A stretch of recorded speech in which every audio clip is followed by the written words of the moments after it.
আমি তোমাদের নতুন ইউটিউবের একজন বন্ধু, যদিও আমার প্রোফাইলটা 6 মাসে, তবুও একটা কথা আজ আমি শেয়ার করতে আসলাম।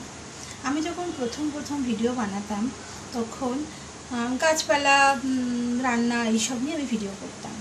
তো তারপরে একজন আমাকে বললো যে তুমি লিপসিংয়ের ওপরে কিছু করতে পারো। তো আমি তখন লিপসিংয়ের ওপর শুরু করলাম।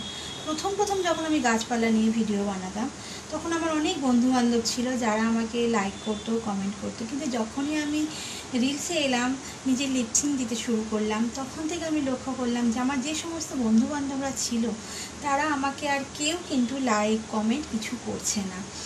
তো আমার বেশ খারাপ লাগতো ব্যাপারটা, যে কেন লাইক করে না, কমেন্ট করে না, এরকম একটা ব্যাপার।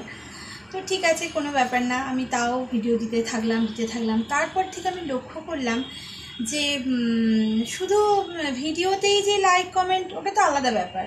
ইভেন হোয়াটসঅ্যাপ থেকেও তারা আমাকে ডিলিট করে দিয়েছে। তারা আমাকে মেসেজ করলে কথাও বলে না। ধরো আজকে মেসেজ করেছি, 1 সপ্তাহ 10 দিন পর হয়তো একটা রিপ্লাই এলো, বা হয়তো সিন করে রেখে দেয়, রিপ্লাই দেওয়াটারও প্রয়োজন মনে করে না। এরকম মানে অনেক ঘটনা আমার সাথে ঘটতে শুরু করলো। তো নিজের কাছে নিজে তখন খুব খারাপ লাগলো যে কেন এমন হচ্ছে, কেন এমন করছে সবাই, এই আর কি। তারপর আমি কি করলাম, তখন আমি ভাবলাম যে এরকম হচ্ছে, দেখি তো একটু ফোন করে।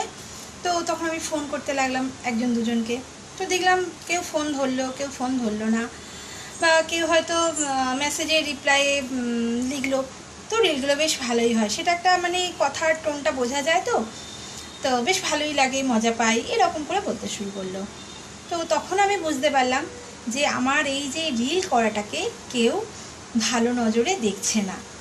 তো এটা আমাকে অনেক বেশি কষ্ট দিয়েছিল, কিন্তু আমার হাজবেন্ড, আমার পরিবারের লোকেরা, ওরা আমাকে সাপোর্ট করতে শুরু করলো, বললো না তুমি করো, কোনো ব্যাপার না, আমরা তো পাশে আছি, বন্ধু আগে না আমরা আগে। তো ভেবে দেখলাম যে না, কথাটা তো ঠিকই। যখন হাজবেন্ড, আমার ছেলে মেয়ে আমাকে সাপোর্ট দিচ্ছে, তখন আমার করা দরকার। কিন্তু রিসেন্ট একটা জিনিস আরও বেশি খারাপ লাগলো। আমার নিজের কিছু রিলেটিভস আছে, তারা হঠাৎ করে আমাকে মেসেজ করছে, ছেলে, অবশ্যই ছেলে, তারা হঠাৎ করে আমাকে মেসেজ করছে, হাই হ্যালো করছে, ফোন নাম্বার চাইছে। তো তাদের কথার টোনটা আমি বুঝতে পারছি যে তারা কি নজরে আমাকে দেখছে। তো আমার এটাই বলার ছিল যে রিলস করি বলে কি এতটাই খারাপ আমরা? সত্যিই কি তাই? ওয়াইটি ফ্যামিলি, তোমরা এটা ভাইরাল করো, বলো যে যারা রিলস করে তারা খারাপ নয়, তারা বাড়ির কোনো মেয়ে, তারাও তো কোনো বাড়ির মেয়ে, বউ, মা, দিদি হতেই পারে। যখন আমি যে রিলেটিভসের কথা বলছি এখানে, সে কিন্তু আমার বেশ একটা মানে ভালো মানের একজন রিলেটিভ।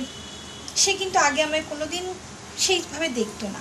হঠাৎ করে তার মনে হলো যে রিলস বানাই, দেখি তো একটু ট্রাই করে কিছু একটা মেসেজ করে। যদিও সাহস পাইনি সেভাবে কিছু করার, কিন্তু তার টোনটা আমি বুঝতে পারি, ঠিক আছে? তো আমি চাই এই ভিডিওটা ভাইরাল হোক, যে আমরা যারা বাড়ির বউ মেয়ে আমরা ভিডিও বানাই, তারা কি সত্যি আমরা খুব খারাপ কাজ করি? এটা আমার খুব জানতে ইচ্ছা করে, যে সত্যি কি লোক আমাদের খারাপ চোখে দেখে? আজকে যারা টিভিতে সিরিয়াল করে, সিনেমা করে, তাদের তাহলে কেন খারাপ চোখে দেখা হয় না? তারা যখন কোথাও আসে যায় কত সম্মান পায়। তাহলে আমরা যারা রিলস ভিডিও বানাই, কেন আমরা সেই জায়গাটা পাই না? কেন আমাদের লোকে খারাপ চোখে দেখে? আজকে রাস্তায় বেরোলে তাকিয়ে দেখে, ওই দেখো ওই বউটা রিলস করে। তো এটা কেন? মানুষের নজরটা কেন পাল্টাচ্ছে না? আমার খুব জানতে ইচ্ছা করে এইগুলো আর কি।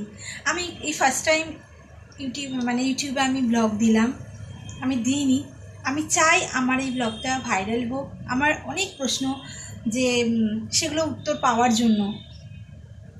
ওয়াইটি, অনেক ধন্যবাদ তোমাকে যে একটা এত সুন্দর প্ল্যাটফর্ম দেওয়ার জন্য।